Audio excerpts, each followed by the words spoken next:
ഗും ഗുരുഭ്യോ നമ. ഗം ഗണപതയേ നമ. സം സരസ്വത്യൈ നമ. ഓം നമോ ഭഗവതേ വാസുദേവായ. ദശകം 86.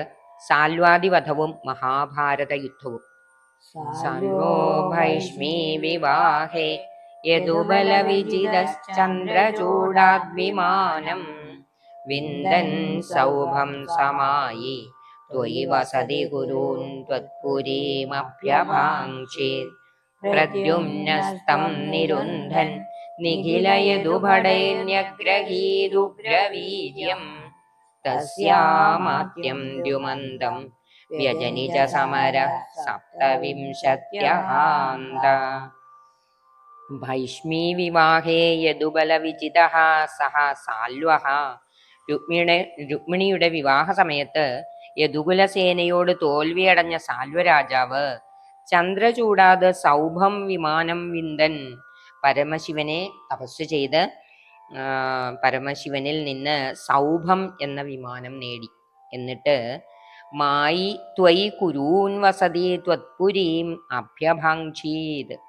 അങ്ങ് കുരുദേശത്ത്, അതായത് ഹസ്തിനപുരിയിൽ വസിച്ചിരുന്ന സമയത്ത് മായാവിയായി വന്ന് അങ്ങയുടെ പുരിയെ, അതായത് ദ്വാരകയെ ആക്രമിച്ചു. പ്രദ്യുമ്നഃ നിഖിലയദുഭടൈഹി തം നിരുന്ധൻ. എല്ലാ യാദവ സൈന്യത്തോടും കൂടി പ്രദ്യുമ്നൻ അവനെ തടഞ്ഞു നിർത്തി. തസ്യ അമാത്യം ഉഗ്രവീര്യം ദ്യുമന്തം ന്യഗ്രഹീത്. അവന്റെ മന്ത്രിയും ഉഗ്രശക്തിമാനുമായ ദ്യുമാനെ വധിച്ചു. സമരഃ സപ്തവിംശത്യഹാന്തഃ വ്യജനീച.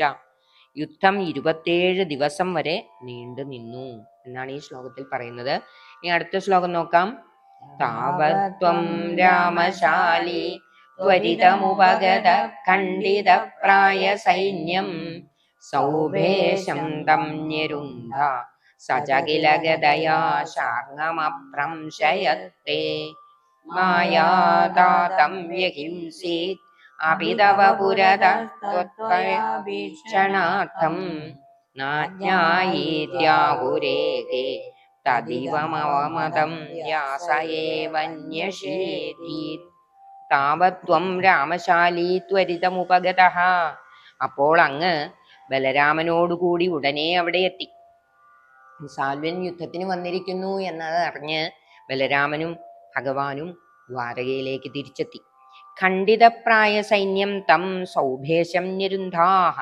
സൈന്യബലം മിക്കവാറുമില്ലാതായ സാൽവനോട് എതിരിട്ടു. സൗഭേശം എന്ന് പറഞ്ഞാൽ സാൽവന്റെ രാജ്യമാണ്. ആ രാജ്യത്തെ രാജാവ് എന്നുള്ള അർത്ഥത്തിലാണ് സൗഭേശൻ. സൗഭം എന്ന് പറഞ്ഞ രാജ്യത്തിന്റെ രാജാവാണ്. സജ ഗദയാതേ ശാർങ്ങം അഭ്രംശയത് കില. സഹ ച ഗദയാ തേ ശാർങ്ങം അഭ്രംശയത് കില. അവൻ തന്റെ ഗദയെടുത്ത് അങ്ങയുടെ ശാർങ്ങം എന്ന വില്ലിനെ തെറിപ്പിച്ചു കളഞ്ഞു. അപിതവ പുരതഃ മായാതാതം വ്യഹിംസീത്. അങ്ങയുടെ മുന്നിൽ തന്നെ അവൻ മായയാൽ നിർമ്മിച്ച വസുദേവരെ വധിക്കുകയും ചെയ്തു. ഭഗവാന് മനസ്സിന് നല്ല ക്ലേശമുണ്ടാകട്ടെ എന്ന് വിചാരിച്ച് മായയിൽ വസുദേവരെ നിർമ്മിച്ച് വസുദേവരെ കൊല്ലുന്നതായിട്ട് കാണിച്ചു. തത്വയാപീക്ഷണാർത്ഥം ന അജ്ഞാനീതി ഏകേ ആഹുഹു. ഒരു ക്ഷണം അത് അങ്ങും അറിയാതെ പോയി. അതായത് മായയാണ്, ഈ വസുദേവരെ മായയായിട്ട് നിർമ്മിച്ച് വധിച്ചതാണ് എന്നുള്ളത് അങ്ങും ഒരു നിമിഷം അറിഞ്ഞില്ല എന്ന് ചിലർ പറയുന്നു. ഏകേ ആഹു, ചിലരൊക്കെ പറയുന്നു. അതായത് അസുരന്റെ മായയെ അങ്ങക്ക് തിരിച്ചറിയാൻ ഒരു ക്ഷണം സാധിച്ചില്ല, ഒരു അല്പസമയത്തേക്ക് അങ്ങ് ഒന്ന് പതറിപ്പോയോ എന്നൊരു സംശയം ചിലര് പറയുന്നുണ്ട്. തദിദം അവമതം വ്യാസയേവ നിഷേധീത്. ഇതിനെ തെറ്റായ അഭിപ്രായമായി ചിലർ പറയുന്നു. ശ്രീ വ്യാസമഹർഷി കൂടി ഇത് ശരിയല്ല എന്ന് നിഷേധിച്ചിരുന്നു. ഭഗവാൻ അങ്ങനെ ഒരു ദോഷം വരില്ല, അസുരന്മാരുടെ മായയെ തിരിച്ചറിയാനുള്ള കഴിവ് ഭഗവാനുണ്ട് എന്നാണ് വ്യാസ ഭഗവാൻ ഉറച്ച് പറയുന്നു, ദൃഢമായി പറയുന്നു. അടുത്ത ശ്ലോകം നമുക്ക് നോക്കാം. ക്ഷിപ്ത്വാ സൗഭം യഥാ ചൂർണിതമുദകനിധൗ മംക്ഷു സാൽവേപി ചക്രേണുത്കൃത്തെ ദന്തവക്ത്ര പ്രസഭമഭിപതന്നപ്യമുഞ്ജദ്ഗതാം തേ കൗമോദക്യാഹതോസൗ അഭിസുകൃതനിധി ചൈദ്യവത് പ്രാപദൈക്യം സർവേഷാമേഷ പൂർവം ത്വയി ധൃതമനസാം മോക്ഷണാർത്ഥോവതാര. സൗഭം ഗദാചൂർണിതം ഉദകനിധൗ ക്ഷിപ്ത്വാ, ഗദ കൊണ്ട് സാൽവന്റെ സൗഭം എന്ന വിമാനത്തെ തകർത്തു പൊടിയാക്കി സമുദ്രത്തിൽ തള്ളിയ ശേഷം ശിവനെ തപസ് ചെയ്ത് നേടിയ വിമാനമാണ് സൗഭം എന്ന വിമാനം. അത് അതിൽ മറഞ്ഞിരിക്കാനൊക്കെ സാധിക്കും. അതിന് ഒത്തിരി പ്രത്യേകതകളുണ്ട്. സാൽവേ അഭി ചക്രേണ മംക്ഷു ഉത്കൃത്തെ, വേഗത്തിൽ സാൽവനെ സുദർശന ചക്രം കൊണ്ട് വധിച്ചപ്പോൾ ദന്തവക്ത്ര പ്രസഭം അഭിപതൻ തേ ഗതാം അപ്യമുഞ്ചത്, ദന്തവക്രൻ ബലാത്കാരമായി അങ്ങയുടെ നേർക്ക് ചാടി വീണ് ഗത പ്രയോഗിച്ചു. സുഹൃതനിധി അസൗ അപി കൗമോദക്യാ ഹതഃ ചൈദ്യവത് ഐക്യം പ്രാപത്, സുഹൃതനിധിയായ അവനും കൗമോദകിയാൽ വധിക്കപ്പെട്ടു. ഭഗവാന്റെ ഗതയാണ് കൗമോദകി. അവൻ ചൈദ്യരാജാവിനെ പോലെ അങ്ങയിൽ ഐക്യം പ്രാപിച്ചു. ചൈദ്യരാജാവാണ് ശിശുപാലൻ. ശിശുപാലനെ പോലെ ശിശുപാലനെ ഭഗവാൻ ചക്രം കൊണ്ടാണ് വധിക്കുന്നത്. ഇവിടെ ഗത കൊണ്ടാണെന്നുള്ള വ്യത്യാസമേ ഉള്ളൂ. ഏഷ അവതാരഃ പൂർവം ത്വയി ധൃതമനസാം സർവേഷാം മോക്ഷണാർത്ഥഃ, മുൻപ് അങ്ങയിൽ മനസ്സുറപ്പിച്ചിരുന്ന എല്ലാവർക്കും മോക്ഷം നൽകുന്നതിനു കൂടിയാണ് ഭഗവാന്റെ ഈ കൃഷ്ണാവതാരം എന്ന് നമുക്ക് ഇതിൽ നിന്ന് മനസ്സിലാക്കാം. ഇതാണ് ഈ ശ്ലോകത്തിന്റെ അർത്ഥം. നമുക്ക് അടുത്ത ശ്ലോകം നോക്കാം. ത്വയ്യായാതേധജാതേ കില കുരു സദസി ദ്യൂതകേ സംയതായ ക്രന്ദന്ത്യായാജ്ഞസേന്യ സകരണമകുധാചേലമാലാമനന്താം അന്നാന്തപ്രാപ്ത സർവാംശജമുനിചകിത ദ്രൗപദീ ചിന്തിതോധ പ്രാപ്തശാകാന്നമശ്നൻ മുനിഗണമകൃധാ തൃപ്തിമന്ദം വനാന്തേ. അഥ ത്വയി ആയാതേ കുരു സദസി ജാതേ കില ദ്യൂതകേ സംയതായാഹ ക്രന്ദന്ത്യാഹ, അങ്ങ് കൗരവ രാജധാനിയിൽ, കുരു സദസി എന്ന് പറഞ്ഞാൽ കൗരവരുടെ സദസ്സിൽ, കൗരവരുടെ രാജധാനിയിൽ നിന്ന് മടങ്ങിയപ്പോൾ, ദൂതിനായി പോയിട്ട് മടങ്ങിയപ്പോൾ കൗരവ സഭയിൽ ഉണ്ടായ ചൂതുകളിയിൽ വലിച്ചിഴക്കപ്പെട്ട് നിലവിളിക്കുന്നവളുമായ യാജ്ഞസേന്യാഹ ചേലമാലാം ത്വം സകരുണം അനന്തമകൃഥാഹ. പാഞ്ചാലി, യാജ്ഞസേനി എന്ന് പറഞ്ഞാൽ പാഞ്ചാലി, പാഞ്ചാലിയുടെ ചേലയെ കരുണ മൂലം അങ്ങ് അന്തമില്ലാത്തതാക്കി തീർത്തു അത്രേ. അനന്തം അകൃഥ, അന്തമില്ലാത്തതാക്കി തീർത്തു. അഥവനാന്തേ അന്നാന്തപ്രാപ്ത സർവാംശജ മുനിചകിത ദ്രൗപദി ചിന്തിത പ്രാപ്ത, പിന്നീടൊരിക്കൽ വനത്തിൽ വെച്ച് ദ്രൗപദിയുടെ ഭക്ഷണശേഷം അന്നം തീർന്നു കഴിഞ്ഞ് എത്തിച്ചേർന്ന ശിവാംശഭൂതനായ മുനിയെ, ദുർവാസാവ് മഹർഷി, അതായത് കോപത്തിന് പെട്ടെന്ന് കോപിക്കുന്ന മഹർഷിയാണ് എന്ന് സാരം, സർവാംശജൻ എന്ന് പറഞ്ഞതുകൊണ്ട്. ഭയന്ന ദ്രൗപദി ചിന്തയിലാണ്ടപ്പോൾ അങ്ങ് പ്രത്യക്ഷനായി. ശാകാന്നം അശ്നൻ മുനിഗണം തൃപ്തിമന്ദം അകൃഥാഹ, ശേഷിച്ചിരുന്ന ചീരയാകുന്ന അന്നം, അതായത് പാഞ്ചാലി ഭക്ഷിച്ചു കഴിഞ്ഞാൽ, ഇവര് ചൂതുകളിയിലൂടെ സ്ഥാനം നഷ്ടപ്പെട്ട പാണ്ഡവര് വനത്തിൽ എത്തിച്ചേർന്നപ്പോൾ ഭക്ഷണത്തിന് നിവൃത്തിയില്ല. അവരെ അനുഗമിച്ചെത്തിയ മഹർഷിമാരും കൂടെയുണ്ട്. ഇവർക്കൊക്കെ എങ്ങനെ ഭക്ഷണം കൊടുക്കും എന്നുള്ള വിഷമത്തില് ഇരിക്കെ പാഞ്ചാലി സൂര്യഭഗവാനെ പ്രാർത്ഥിച്ചപ്പോൾ സൂര്യനിൽ നിന്ന് കിട്ടിയതാണ് അക്ഷയപാത്രം. ഈ അക്ഷയപാത്രത്തിന്റെ പ്രത്യേകത എന്താന്ന് വെച്ചാൽ എത്ര പേർക്ക് വേണമെങ്കിലും ഭക്ഷണം ലഭിക്കും. പക്ഷേ പാഞ്ചാലിയുടെ ഭക്ഷണശേഷം ഭക്ഷണം ലഭിക്കില്ല. അങ്ങനെ ഇരിക്കെ ഒരു ദിവസം പാഞ്ചാലിയുടെ ഭക്ഷണത്തിന് ശേഷം ദുര്യോധനന്റെ പ്രേരണയാൽ ദുർവാസാവ് അവരുടെ അടുത്ത് അതിഥിയായിട്ട് എത്തുകയും ദുർവാസാവ് ശിഷ്യന്മാരോടുകൂടി എത്തിച്ചേരുകയും പാഞ്ചാലിയുടെ ഭക്ഷണം കഴിയുകയും ചെയ്തിരുന്നു. പാഞ്ചാലിയുടെ ഭക്ഷണം കഴിഞ്ഞത് ധർമ്മപുത്രർ അറിഞ്ഞില്ല. ദുർവാസാവ് മഹർഷിയെ കണ്ടതേ, വരൂ മഹർഷിയെ, കുളിച്ച് വരൂ, ഭക്ഷണം കഴിക്കാം എന്ന് ക്ഷണിക്കുകയും ചെയ്തു. അതിനുശേഷം അകത്ത് വന്ന് നോക്കുമ്പോൾ ദ്രൗപദിയുടെ ഭക്ഷണം കഴിഞ്ഞ് പാത്രം കഴിയും. ഇനി അതിൽ നിന്ന് ഭക്ഷണം കിട്ടുകയുമില്ല. ഇനി എന്ത് ചെയ്യും? അങ്ങനെ വല്ലാതെ വിഷമിച്ച ദ്രൗപദിയെ ഭഗവാൻ അപ്പോൾ തന്നെ എത്തി സഹായിക്കുകയാണ്. ഭഗവാൻ എത്തിയെങ്കിലും ആ അക്ഷയപാത്രത്തിൽ നിന്ന് ഭക്ഷണം പിന്നെ കിട്ടുകയില്ല. എന്നാലും ഭഗവാൻ പറഞ്ഞു, ആ പാത്രം എടുത്തോണ്ട് വരൂ, ഞാൻ നോക്കട്ടെ എന്ന് പറഞ്ഞിട്ട് നോക്കുമ്പോൾ അതില് ഒരു ചീരയുടെ ഇല, അതാണ് ശാകാന്നം, ഒരു ചീരയില അതിൽ പറ്റിയിരിക്കുന്നതായിട്ട് ഭഗവാന്റെ സങ്കല്പം തന്നെയാണ്. ആ ചീര അതിൽ നിന്നെടുത്ത് ഭഗവാൻ ചീരയുടെ കഷ്ണം എടുത്ത് കഴിച്ചു. ഭഗവാൻ കഴിച്ചാൽ എല്ലാവർക്കും തൃപ്തിയാവും. മഹർഷിയും ശിഷ്യന്മാരും വയറ് നിറഞ്ഞ് കവിഞ്ഞ അവസ്ഥയിലായി. അവർക്കിനി കഴിക്കാൻ പറ്റില്ല. ധർമ്മപുത്രന്റെ അടുത്തേക്ക് ചെന്നാൽ വിളമ്പിക്കഴിഞ്ഞാൽ അത് കഴിക്കാൻ പറ്റണ്ടേ? കഴിക്കാൻ പറ്റില്ല എന്ന് നല്ല ബോധ്യമായതുകൊണ്ട് അവര് നദിയുടെ മറുകരയിൽ കയറി സ്ഥലം വിട്ടു. അങ്ങനെ അവരുടെ ശാപത്തിൽ, ദുർവാസാവിന്റെ ശാപത്തിൽ നിന്ന് ഭഗവാൻ രക്ഷിച്ചു. ഇതിൽ നിന്ന് നമുക്ക് മനസ്സിലാക്കാവുന്നത്, ഭഗവാനെ സന്തോഷിപ്പിച്ചാൽ എല്ലാവരും സന്തോഷിക്കും. നമ്മൾ ഓരോരുത്തരെ സന്തോഷിപ്പിച്ചാൽ മണ്ടത്തരമാണ്. ഭഗവാന് വേണ്ടത് നൽകുക. ബുദ്ധിയുള്ളവർ ചെയ്യേണ്ടത് ഭഗവാന് നൽകുക. അതുകൊണ്ട് ഭഗവാൻ പ്രസാദിക്കുന്നതിലൂടെ എല്ലാവരും പ്രസാദിക്കും എന്നാണ്. അടുത്ത ശ്ലോകം നോക്കാം.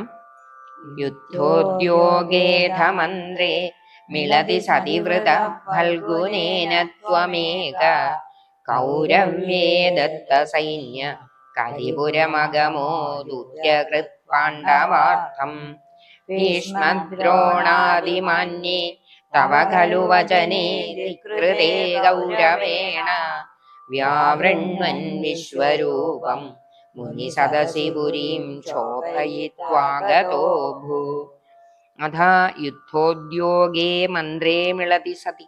അതിനുശേഷം മഹാഭാരത യുദ്ധം ആരംഭിക്കുവാനുള്ള കൂടിയാലോചനകൾ നടക്കുമ്പോൾ ഫൽഗുനേന ത്വമേക വ്രതഃ, അങ്ങയെ മാത്രം അർജുനൻ സ്വീകരിച്ചു. അതായത് യുദ്ധത്തിന്റെ തീരുമാനമായി കഴിഞ്ഞപ്പോൾ അതാത് ഭാഗങ്ങളിൽ ചേരാനായിട്ട് രാജാക്കന്മാരെ ക്ഷണിക്കേണ്ടതുണ്ട്. അങ്ങനെ ക്ഷണിക്കാൻ ഭഗവാനെ ദ്വാരകയിൽ ചെന്ന് ഭഗവാനെ ക്ഷണിക്കാനായിട്ട് പോയത് അർജുനനും ദുര്യോധനനും ഒരേ സമയത്താണ്. പാണ്ഡവരുടെ പ്രതിനിധിയായിട്ട് അർജുനനും കൗരവരുടെ പ്രതിനിധിയായിട്ട് ദുര്യോധനനുമാണ് ചെന്നത്. ഭഗവാൻ അപ്പോൾ കിടക്കുകയായിരുന്നു, കണ്ണടച്ച് കിടക്കുകയായിരുന്നു. ഭഗവാന്റെ കാൽക്കലാണ് അർജുനൻ ഇരുന്നത്, തലയ്ക്കൽ ദുര്യോധനനും. അപ്പോൾ ഭഗവാൻ പറഞ്ഞു, രണ്ടുപേരും ഒപ്പം വന്ന സ്ഥിതിക്ക് രണ്ടുപേർക്കും ഞാൻ തരണ്ടേ? അപ്പോൾ ഞാൻ എൻ്റെ സ്വത്തുക്കളെ രണ്ടായിട്ട് തിരിക്കുന്നു. ഒരിടത്ത് ഏതെങ്കിലും ഒരു ഭാഗത്ത് ഞാൻ മാത്രം വരാം, നിരായുധനായ ഞാൻ മാത്രം വരാം. മറ്റേ ഭാഗത്ത് എൻ്റെ സർവ്വ സൈന്യങ്ങളും വരും. ഇതിലേത് വേണമെന്ന് ആദ്യം അർജുനന് സ്വീകരിക്കാം. അർജുനൻ തിരഞ്ഞെടുത്തതിന് ശേഷം ദുര്യോധനന് പിന്നെ തിരഞ്ഞെടുപ്പ് വേണ്ടല്ലോ, രണ്ടേ ഉള്ളൂ. അപ്പോൾ അർജുനനാണ് ആദ്യം തിരഞ്ഞെടുക്കാനുള്ള അവസരം ലഭിച്ചത്. പക്ഷെ അർജുനൻ എന്താണ് സ്വീകരിച്ചത്? അങ്ങയെ മാത്രം. ഫൽഗുനേനത്വമേകം വ്രത. അർജുനന് രണ്ടും സാധ്യതയുണ്ട്, ഏത് വേണമെങ്കിലും തിരഞ്ഞെടുക്കാം. പക്ഷേ അർജുനൻ ഭഗവാനെ മാത്രം, നിരായുധനായ ഭഗവാനെയാണ് ഭരിച്ചത്. കൗരവ്യേദത്ത സൈന്യ പാണ്ഡവാർത്ഥം ദൂത്യകൃത് കരിപുരം അഗമഹ. യാദവ സൈന്യത്തെ കൗരവർക്ക് കൊടുത്തതിന് ശേഷം പാണ്ഡവർക്ക് വേണ്ടി ദൂത് പറയാൻ അങ്ങ് ഹസ്തിനപുരിയിലേക്ക് പോയി. അപ്പോൾ ദുര്യോധനന് സൈന്യം കിട്ടിയതിൽ ദുര്യോധനൻ വളരെയധികം സന്തോഷിച്ചു. ഭീഷ്മദ്രോണാദിമാന്യേ ഖലു തവ വചനേ കൗരവേണ ധികൃതേ. അവിടെ ഭീഷ്മർ, ദ്രോണർ തുടങ്ങിയവരാൽ ബഹുമാനിതനായ അങ്ങയുടെ വാക്കുകളെ ദുര്യോധനൻ ധിക്കരിച്ചു. അപ്പോൾ മുനി സദസി വിശ്വരൂപം വ്യാവൃണ്വൻ പുരീം ശോഭയിത്വാ ആഗതഃ അഭൂഹു. മുനിമാരെല്ലാം നിറഞ്ഞിരിക്കുന്ന സദസ്സിൽ വിശ്വരൂപം പ്രദർശിപ്പിച്ച് ഹസ്തിനപുരത്തെ ഇളക്കി മറിച്ചുകൊണ്ട് അങ്ങ് മടങ്ങി വന്നു. യുദ്ധത്തിന് മുമ്പായിട്ടാണ് ദൂത് ഉള്ളത്. ഭഗവാന്റെ ദൂതിന് ശേഷമാണ് യുദ്ധത്തിന് തീരുമാനമാവുന്നത്. അതായത് ദുര്യോധനൻ ഒരു തരത്തിലും വഴങ്ങുന്നില്ല എന്നറിഞ്ഞപ്പോഴാണ് യുദ്ധം ഉറപ്പാക്കിയത്. അപ്പൊ യുദ്ധത്തിന് തീരുമാനമായതിനു ശേഷമാണ് ദുര്യോധനനും അർജുനനും ഭഗവാന്റെ അടുത്ത് ചെല്ലുന്നതും എല്ലാം. ഈ ശ്ലോകത്തിൽ ഇങ്ങനെ പറഞ്ഞു എന്നേ ഉള്ളൂ. അടുത്ത ശ്ലോകം നമുക്ക് നോക്കാം. ജിഷ്ണോസ്ത്വം കൃഷ്ണസൂത ഖലു സമരമുഖേ ബന്ധുഘാതേ ദയാലും ഖിന്നം തം വീക്ഷ്യ വീരം കിമിതമയി സഖേ നിത്യ ഏകോയമാത്മാ കോ വധ്യ കോത്ര ഹന്ത തദിഹ വധഭിയം പ്രോച്യ മയ്യർപ്പിതാത്മാ ധർമ്മ്യം യുദ്ധം ചരേതി പ്രകൃതിമനയഥാ ദർശയൻ വിശ്വരൂപം. സർവത്ര ഗോവിന്ദനാമ സങ്കീർത്തനം. ഗോവിന്ദ ഗോവിന്ദ.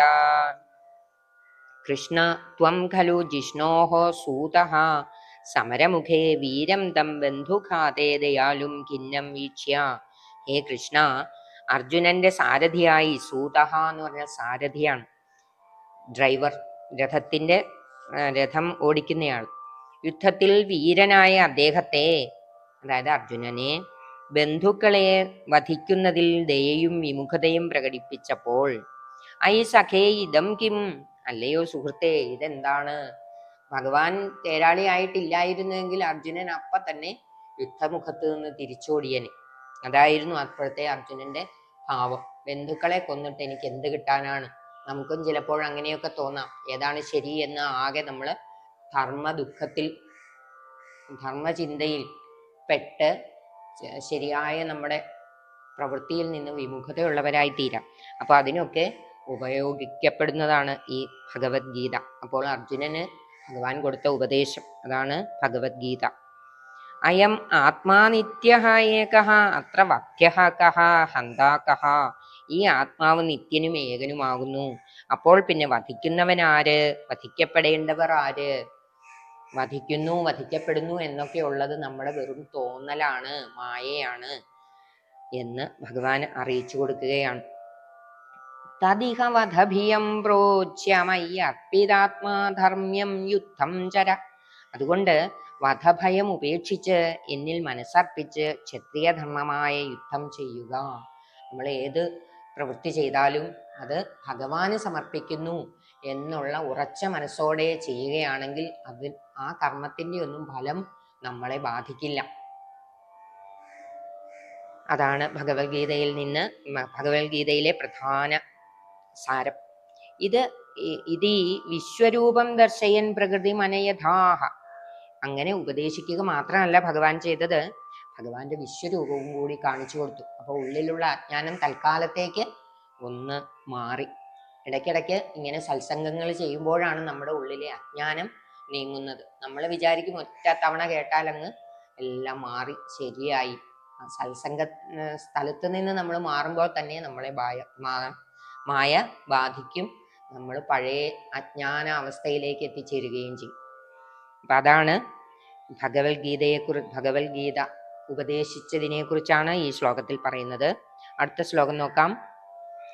ഭക്തോത്തം സേധ ഭീഷ്മേ തവ ധരണി ഭരക്ഷേപകൃത്യൈക സക്തേ നിത്യം നിത്യം വിഭിന്ദ്യത്തമനി വൃതയുധം പ്രാപ്തസാദേ ച പാർത്ഥേ നിശസ്ത്രത്വപ്രതിജ്ഞാം വിജഹദരിവരം ധാരയൻ ക്രോധശാലീവ ആധാവൻ പ്രാഞ്ജലിം തം നതശിരസമധോ വീക്ഷ്യമോദാദപാഗ.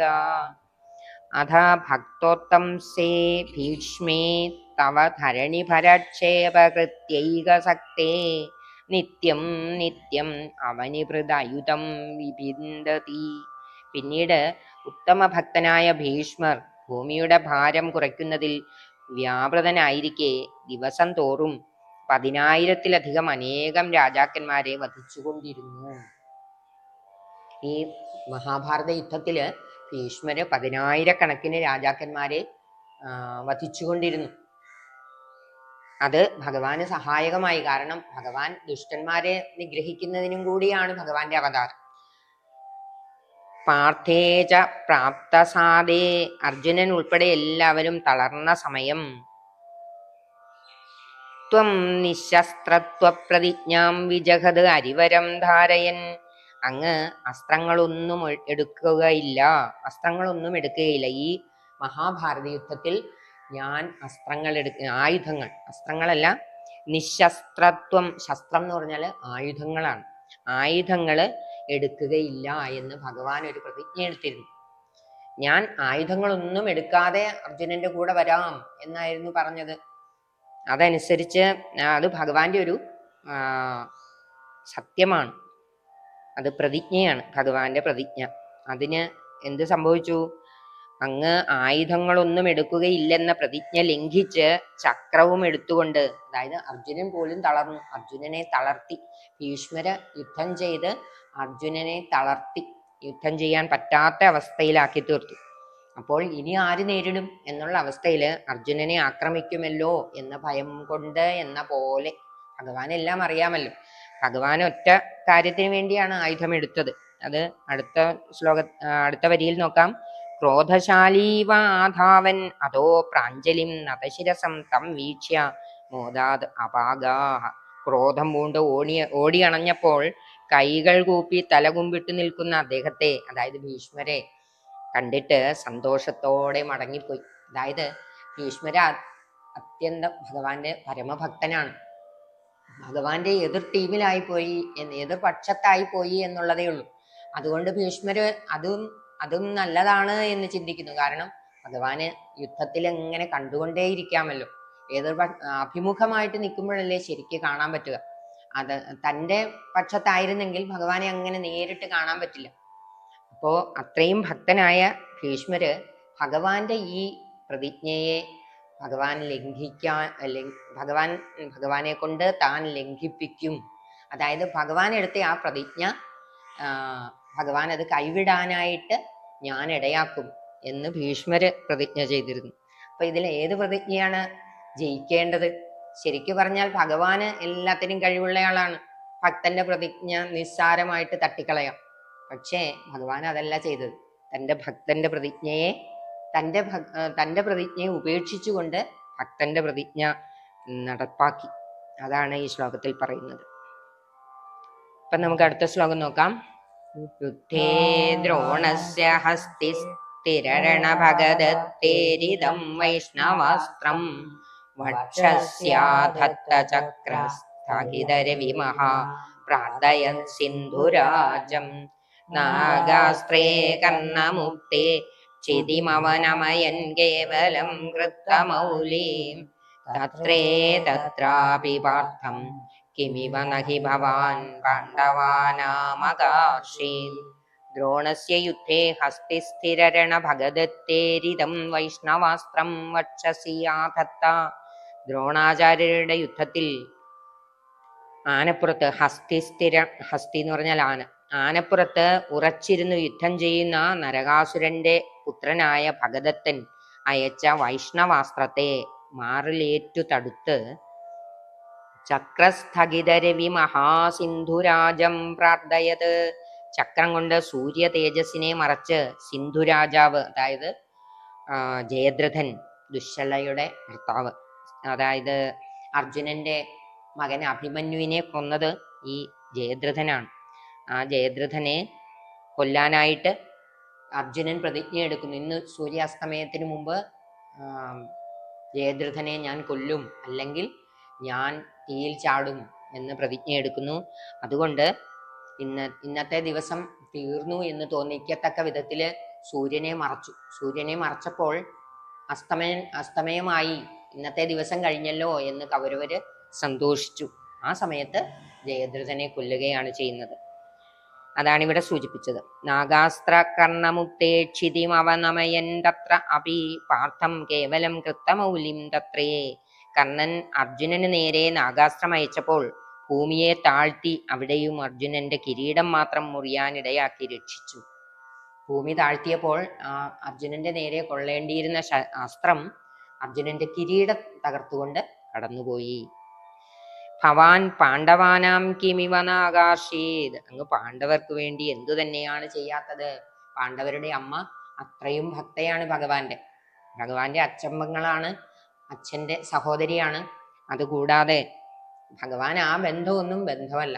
ശരിക്കും ഭക്തനോടുള്ളത്ര കാരുണ്യം ഭഗവാൻ ആരോടുമില്ല എന്നുള്ളതാണ് ഇതിൽ നിന്ന് നമുക്ക് മനസ്സിലാക്കാൻ സാധിക്കുന്നത്. അടുത്ത ശ്ലോകം നോക്കാം.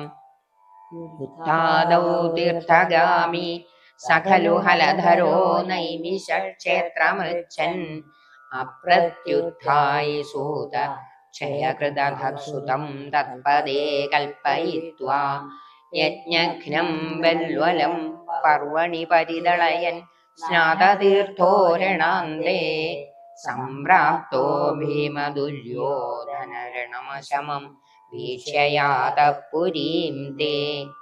സ ഖലു ഹലധരഃ യുദ്ധാദൗ തീർത്ഥഗാമി. ഹലധരൻ എന്ന് പറഞ്ഞ ബലരാമൻ യുദ്ധത്തിൽ ഏർപ്പെടാൻ കഴിയില്ല എന്ന് വിചാരിച്ച്, ശ്രീകൃഷ്ണനാണെങ്കിൽ പാണ്ഡവരോടാണ് ആഭിമുഖ്യം, ബലരാമന്റെ ശിഷ്യനാണ് ദുര്യോധനൻ. അപ്പോൾ ദുര്യോധനൻ പാണ്ഡവർ പക്ഷത്ത് ചേർന്ന് ദുര്യോധനനോട് യുദ്ധം ചെയ്യാൻ വയ്യ എന്നതുകൊണ്ട് ബലരാമൻ തീർത്ഥയാത്രയ്ക്ക് പോയി. ആ സമയത്ത് യുദ്ധത്തിലൊന്നും പങ്കെടുക്കാതെ ഒരു പക്ഷത്തും ചേരണ്ട എന്ന് വിചാരിച്ച് തീർത്ഥയാത്രയ്ക്ക് എന്ന് പറഞ്ഞു പുറപ്പെട്ടു. യുദ്ധാരംഭത്തിൽ തീർത്ഥയാത്രയ്ക്ക് പുറപ്പെട്ട ആ ബലരാമൻ തീർത്ഥഗാമി ഹലധരഹ നൈമിഷക്ഷേത്രം ഋച്ഛൻ അപ്രത്യുത്ഥായി സൂതക്ഷയകൃത്. നൈമിഷക്ഷേത്രത്തിൽ എത്തി. നൈമിഷാരണ്യത്തില് സൂതൻ കഥ പറഞ്ഞുകൊണ്ടിരിക്കുകയായിരുന്നു. അവിടെ കഥ പറഞ്ഞുകൊണ്ടിരിക്കുന്നയാള് ബലരാമനെ ബഹുമാനിച്ചില്ല എന്നുള്ള, അതായത് സൂതൻ ബലരാമനെ ബഹുമാനിച്ചില്ല എന്ന പേരിൽ സൂതനെ വധിച്ചു. അപ്രത്യുത്ഥായി എഴുന്നേറ്റ് നിന്ന് ബഹുമാനിച്ചില്ല, മനസ്സുകൊണ്ട് ബഹുമാനിച്ചതേ ഉള്ളൂ എന്നതുകൊണ്ട്. അധ തത്പദേ സൂതം കൽപ്പയിത്വാ. ചെയ്തു കഴിഞ്ഞപ്പോൾ, കൊന്നു കഴിഞ്ഞപ്പോൾ അത് തെറ്റായിപ്പോയി എന്ന് തോന്നി. സൂതന് പകരം സൂതന്റെ മകനെ അവിടെ അവരോധിച്ചു. അതാണ് അധ തത്പദേ. ആ പദത്തിൽ സൂതം കൽപ്പയിത്വാ, സൂതന്റെ മകനായ ഉഗ്രശ്രവസിനെ ഇരുത്തി. സൂതന് പകരം അദ്ദേഹത്തിന്റെ സ്ഥാനത്ത് അദ്ദേഹത്തിന്റെ പുത്രനെ നിർദ്ദേശിച്ചിട്ട് പർവണി യജ്ഞഘ്നം ബൽവലം പരിദളയൻ സ്നാതതീർത്ഥ രണാന്തേ സംപ്രാപ്ത.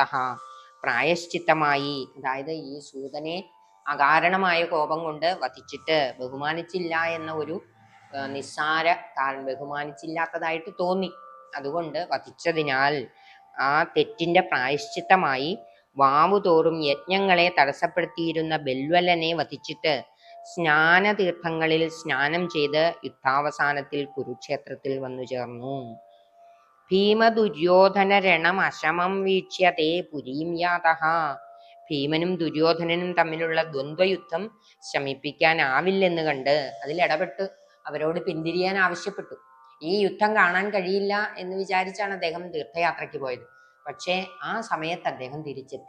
സംഭവിക്കാനുള്ളത് എങ്ങനെയായാലും നമുക്ക് ഒഴിവാക്കാൻ സാധിക്കില്ല എന്നാണ്, ഈശ്വരന്മാർക്ക് പോലും, ഈശ്വര അവതാരങ്ങൾക്ക് പോലും സാധിക്കുന്നില്ല എന്നാണ് നമുക്ക് ഇതിൽ നിന്ന് മനസ്സിലാകുന്നത്. അങ്ങനെ അവരോട് യുദ്ധത്തിൽ നിന്ന് പിന്തിരിയാൻ ആവശ്യപ്പെട്ടെങ്കിലും അവരത് വകവെച്ചില്ല. അത് കണ്ട് ബലരാമൻ സ്വന്തം പുരിയിലേക്ക്, അതായത് ദ്വാരകയിലേക്ക് മടങ്ങിപ്പോയി എന്നാണ് ഈ ശ്ലോകത്തിൽ പറയുന്നത്. അടുത്ത ശ്ലോകം നോക്കാം. ദ്രൗപദേയ ക്ഷപണഹതധിയം രൗണിമേത്യത്വദുക്ത്യാ തന്മുക്തം ബ്രാഹ്മമസ്ത്രം സമഹൃത വിജയോ മൗലിരത്നം ച ജഹ്രേ ഉച്ഛേത്യൈ പാണ്ഡവാനാം പുനരപി ച വിശത്യുത്തരാഗർഭമസ്ത്രേ രക്ഷന്നംഗുഷ്ഠമാത്ര കില ജഠരമഗാ ചക്രപാണിർവിഭോത്വം. സംസുപ്ത ദ്രൗപദേയ ക്ഷപണഹതധിയം ദ്രൗണിമേത്യ. ഉറങ്ങിക്കിടന്നിരുന്ന ദ്രൗപദിയുടെ 5 പുത്രരെ, ദ്രൗപദേയന്മാരെന്ന് പറഞ്ഞാല് ദ്രൗപദിയുടെ മക്കള്, 5 പേരുടെയും, പാണ്ഡവർ 5 പേരുടെയും ഓരോ മക്കള്, അങ്ങനെ 5 പേരുണ്ടായിരുന്നു. അവരെ വധിച്ച ദുർബുദ്ധിയായ അശ്വത്ഥാമാവിനോട് എതിരിട്ടു. ദ്രൗണി എന്ന് പറഞ്ഞാല് ദ്രോണപുത്രൻ, അതായത് അശ്വത്ഥാമാവ്. തന്മുക്തം ബ്രാഹ്മമസ്ത്രം ത്വദുക്ത്യാ വിജയഃ സമഹൃത മൗലിരത്നം ജഹ്രേച. അദ്ദേഹം അയച്ച ബ്രഹ്മാസ്ത്രത്തെ അങ്ങയുടെ വാക്കനുസരിച്ച് അർജുനൻ പിൻവലിച്ച്, അതായത് ഈ അശ്വത്ഥാമാവിന് ബ്രഹ്മാസ്ത്രം പ്രയോഗിക്കാൻ മാത്രമേ അറിയാവുള്ളൂ, പിൻവലിക്കാൻ അറിയില്ല. ശിഷ്യനായ അർജുനന് ബ്രഹ്മാസ്ത്രം പ്രയോഗിക്കാനും പിൻവലിക്കാനും ഗുരു ദ്രോണര് പറഞ്ഞു കൊടുത്തിരുന്നു. അങ്ങനെ ഭഗവാന്റെ നിർദ്ദേശപ്രകാരം അർജുനൻ 2 ബ്രഹ്മാസ്ത്രങ്ങളെയും, അർജുനൻ പ്രയോഗിച്ച ബ്രഹ്മാസ്ത്രത്തെയും അശ്വത്ഥാമാവ് പ്രയോഗിച്ച ബ്രഹ്മാസ്ത്രത്തെയും പിൻവലിച്ചു, ഉപസംഹരിച്ചു എന്നാണ്. എന്നിട്ടോ അവനെ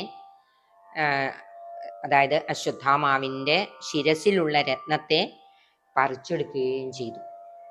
പുനരപിച്ച ഉച്ചിത്യൈ അസ്ത്രേ ഉത്തരാഗർഭം വിശതി. വീണ്ടും പാണ്ഡവരുടെ വംശനാശത്തിനായി ഉത്തരയുടെ ഗർഭത്തിൽ ബ്രഹ്മാസ്ത്രം പ്രയോഗിച്ചു. അപ്പോൾ വിഭോ ത്വം അങ്കുഷ്ടമാത്രഃ ചക്രപാണിഃ രക്ഷൻ ജഠരമഗാഃ കില. അല്ലയോ ഭഗവാനെ, അങ്ങ് പെരുവിരൽ വലിപ്പത്തിൽ ചക്രം ധരിച്ചവനായി ഉത്തരയുടെ ഗർഭത്തിൽ പ്രവേശിച്ച് രക്ഷിച്ചുവല്ലോ എന്നാണ് ഈ ശ്ലോകത്തിൽ പറയുന്നത്. അടുത്ത ശ്ലോകം നോക്കാം. ധർമ്മൗഘം ധർമ്മസൂനോരഭിദധദഖിലം ചന്ദമൃത്യുഃ സ ഭീഷ്മ ത്വാം പശ്യൻ ഭക്തിഭൂമ്നൈവ ഹി സപദി യയൗ നിഷ്കളബ്രഹ്മഭൂയം സംയാജ്യാധാശ്വമേധൈ ത്രിഭിരതിമഹിതൈ ധർമ്മജം പൂർണ്ണകാമം സംപ്രാപ്തോ ദ്വാരകാം ത്വം പവനപുരപദേ പാഹി മാം സർവരോഗാൻ.